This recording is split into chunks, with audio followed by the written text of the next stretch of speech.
చాలాసార్లు మన స్కిల్ ఉంటే చాలు, టాలెంట్ ఉంటే చాలు అని అనుకుంటూ ఉంటాము. No, if the timing is not right, it will not happen. For example, ఇప్పుడు మనం చూసినట్టే ఎంతో మంది క్రికెట్ ఆడుంటారు. క్రికెట్ ఆడినప్పుడు మీ వైపు బాల్ ఎవరైనా వేసినప్పుడు ముందుగానే ఊపేస్తూ ఉంటారా, వచ్చినప్పుడు తగులుద్ది అని? లేదు కదా. బాల్ వెళ్ళిపోయిన తర్వాత ఊపుతూ ఉంటారా, మళ్ళీ తగులుద్దేమో అని? లేదు కదా.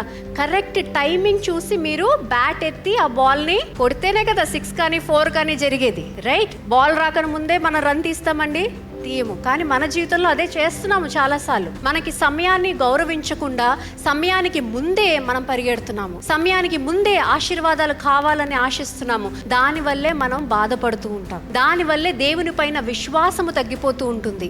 దేవుడు నా జీవితంలో ఏమీ చెయ్యట్లేదు అన్న ఒక ఆలోచన మనల్ని వెంబడిస్తూ ఉంటుంది. కానీ మనం గుర్తుపెట్టుకోవాల్సింది ఏంటంటే, దేవుని యొక్క సమయంలో ప్రతిదీ కూడా లభిస్తుంది. ఆమేన్. మనము కొన్నిసార్లు చేయాల్సింది ఏంటి అంటే, ఒక్కసారి ఆలోచించండి. దేవుడు మిమ్మల్ని వదిలిపెట్టమని చెప్పిన వాటిని ఏదైనా మీరు ఇంకా పట్టుకొని ఉన్నారా?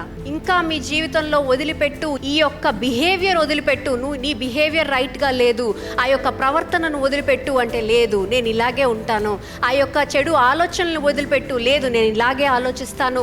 ఆ యొక్క చెడు వ్యసనాలను వదిలిపెట్టు, లేదు నేను ఇదే కంటిన్యూ చేస్తాను, అయినా నాకు ఆశీర్వాదాలు కావాలని మీరు ఉన్నారేమో. ఒక్కసారి ఆలోచించండి. The more stubborn you are, the more you delay your harvest season.